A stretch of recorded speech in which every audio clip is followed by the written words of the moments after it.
Purihin ang Panginoon sa oras na ito. Good morning po, atin po muling pag-aaralan ang In Heavenly Places. It's October 21, mga kapatid, entitled The Peril of Riches.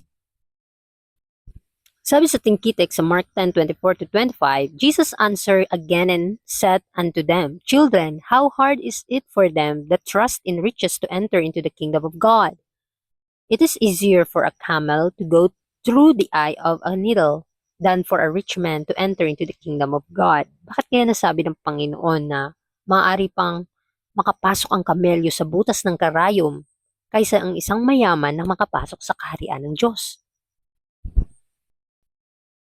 Ibig sabihin po ba nito ang mga mayayaman ay hindi na makakapunta sa langit? So atin po itong pag-aralan ng mabuti.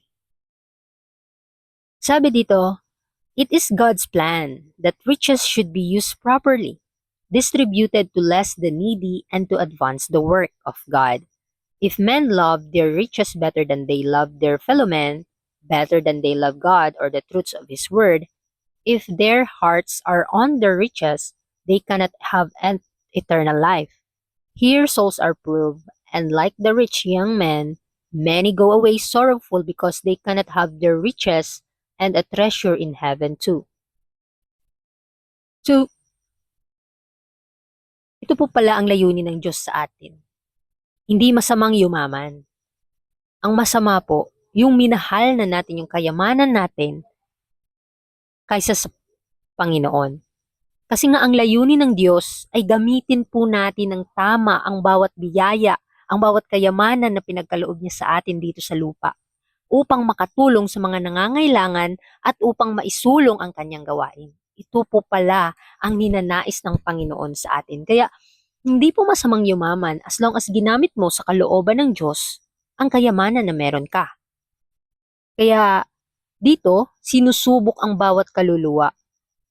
Tulad ng parable sa Bible na marami o yung nalungkot siya na umalis dahil nais niyang mapanatili ang kanilang kayamanan sa lupang ito at sabay magkaroon ng kayamanan sa langit na hindi maaaring mangyari.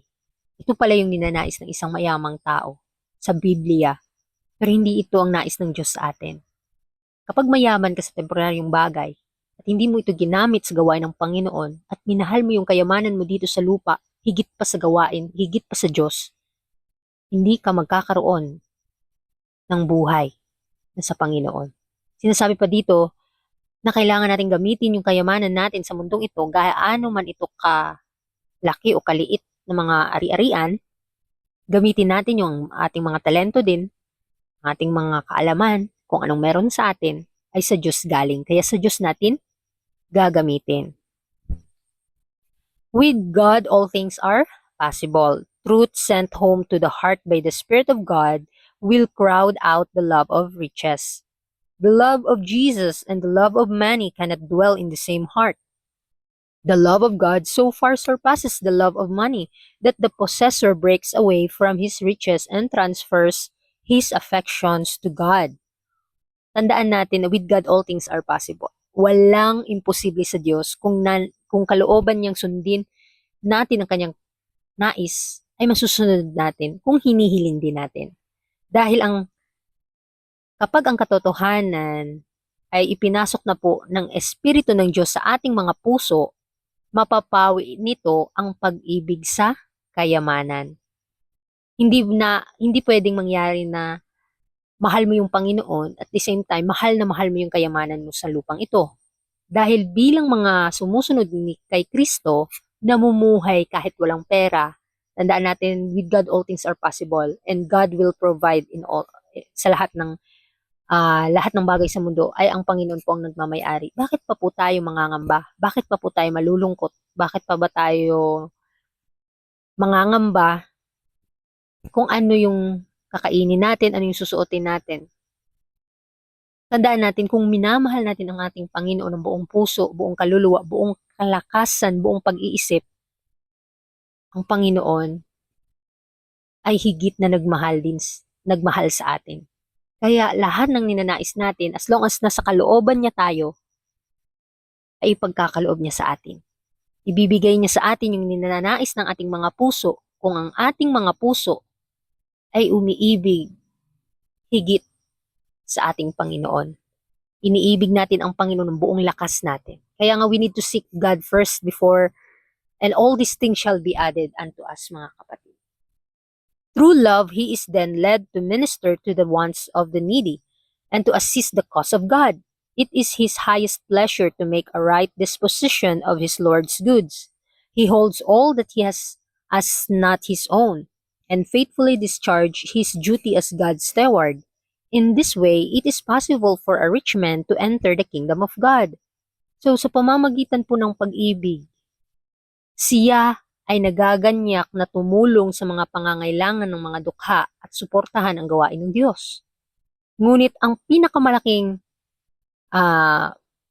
kagalakan niya ay ang paggamit ng tama sa mga pagpapalang ipinagkatiwala sa kanya ng Panginoon at itinuturing niyang hindi kanya ang anumang pag-aari niya, kundi pag-aari ito ng Diyos, at tapat niyang ginampanan ang tungkulin bilang katiwala ng Diyos. Sa ganitong paraan, nagiging posible para sa isang mayaman na makapasok sa kaharian ng Diyos.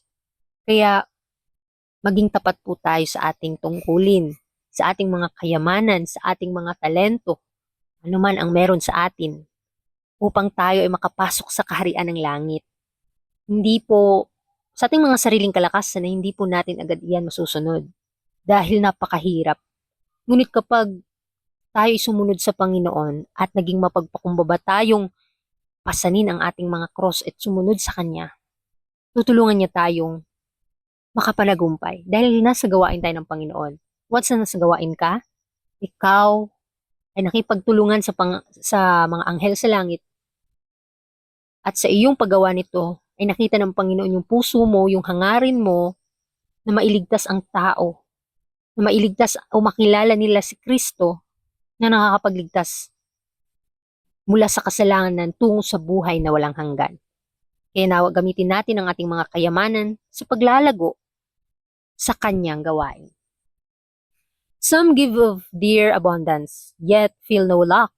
They do not practice self-denial for the cause of Christ. They give liberally and heartily, but they still have all that heart can wish. God regards it. The action and motive are strictly marked by Him, and they will not lose the reward. So, tandaan natin, may mga tao talagang nagbibigay sila sa kanilang kasaganaan, sa kanilang kayamanan, ngunit hindi nila nararanasan ang kakulangan.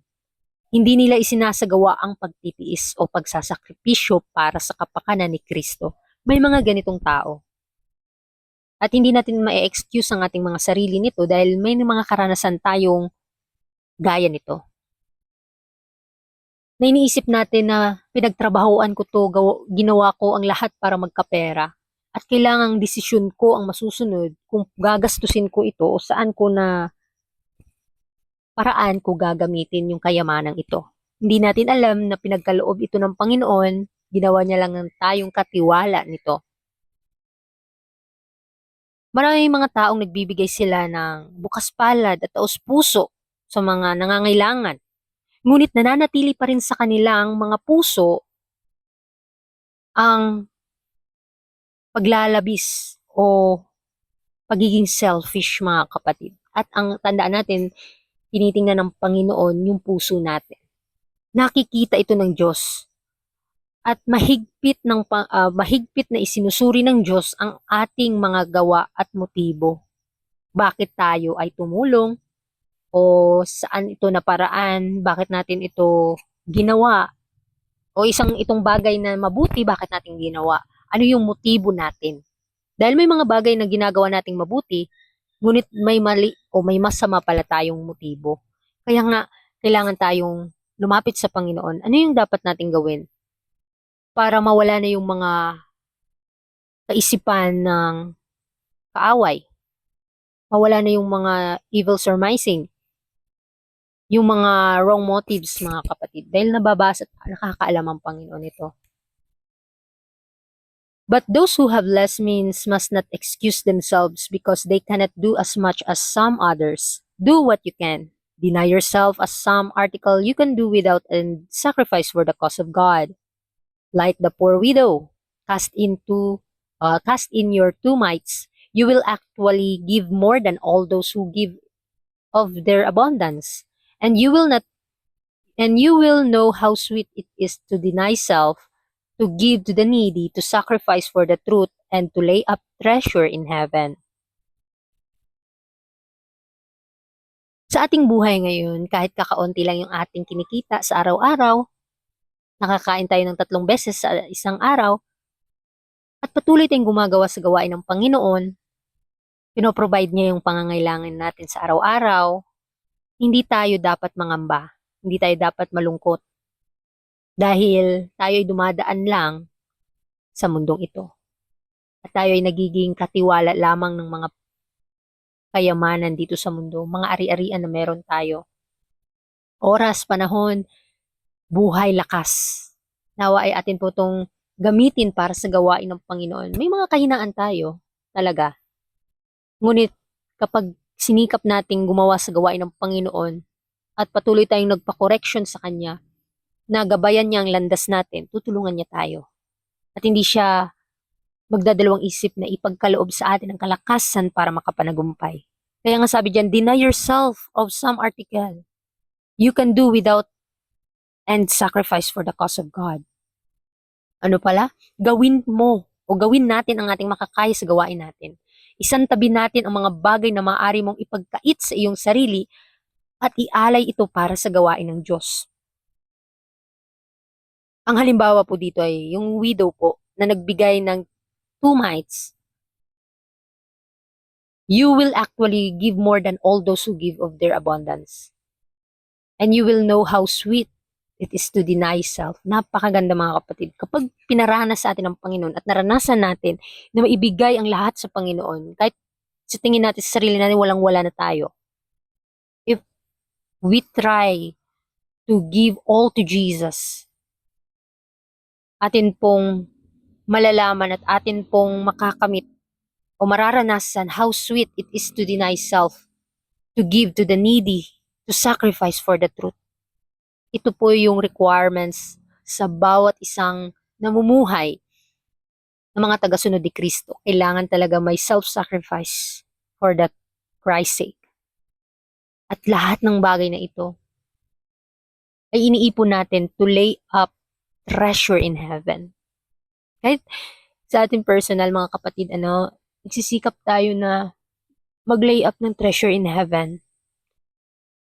But ang daming mga tukso, pagsubok sa ating harapan na nahihirapan tayong i-deny yung sarili natin. Dahil ito yung napakahirap. Ngunit kapag tayo patuloy na tumingin kay Kristo sa ating mata ng pananampalataya, ay tayo po ay makakapanagumpay. Tayo aangkinin po natin yung pangako ng Panginoon na hindi niya tayo hahayaan na mag-isa na lumalaban sa mga pagsubok. Dahil hindi po excuse sa atin, lalo na sa gawa ng Panginoon, na tuksuhin at subukin, na pinapahintulot ng Panginoon ito. Pero hindi niya tayo hayaan na mahulog sa tukso. Pagkus tutulungan niya tayo, magsasend siya ng thousands of angels to rescue us and to minister those who need. Kaya huwag tayong mawala ng pag-asa na ang Panginoon ay hindi niya tayo kukulangin, hindi niya tayo bibiguin sa gawain na ito. Magkaroon lamang tayo ng sakripisyo at hindi ito madali. At tandaan natin, hindi ito natin makukuha sa sarili lang nating ambisyon, kundi ito po ay biyaya ng Panginoon na dapat nating maangkin. Dahil yung kapatawaran, ang pagsisisi, mga biyaya ito ng Panginoon na dapat nating, na ibinigay niya sa atin at dapat nating i-claim. At huwag tayong magsawang mag-aral ng salita ng Panginoon. Panatilihin nating empty ang ating vessel to para punuin niya ito. At tayo po ay mabuo sa ating pakikipag-ugnayan sa ating Panginoon. At lahat ng gawain natin ay magiging successful kung atin pong inuuna na hanapin siya ng buong puso. Huwag po nating titingnan yung kahinaan na meron tayo. As long as nasa gawain ka ng Panginoon, hindi kanya bibiguin. Hindi kanya iiwang nasasaktan. Pinapahintulot ng Panginoon yung pagsubok sa iyo sa pamamagitan ng pera, ngunit hindi kanya hahayaang mahulog doon. Kapag sinikapan mong makipag-ugnayan sa kanya parati, dahil alam natin sa sarili natin na tayo po'y mahina, na kahit nasa gawain tayo ng Panginoon, hindi tayo exempted na tamaan ng mga tukso at gagamitin ang pera para doon. Tanda natin, hindi po masamang yumaman. Ang masama kung minamahal na natin ang kayamanan kaysa sa Diyos. Dahil ang kayamanan po, ito po ay biyaya ng Panginoon na binigay sa atin upang gumawa sa gawain at makatulong tayo sa mga taong nangangailangan nito. Kaya sa umagang ito, nawa marami po tayong natutunan. And once again, good morning and God bless ating lahat.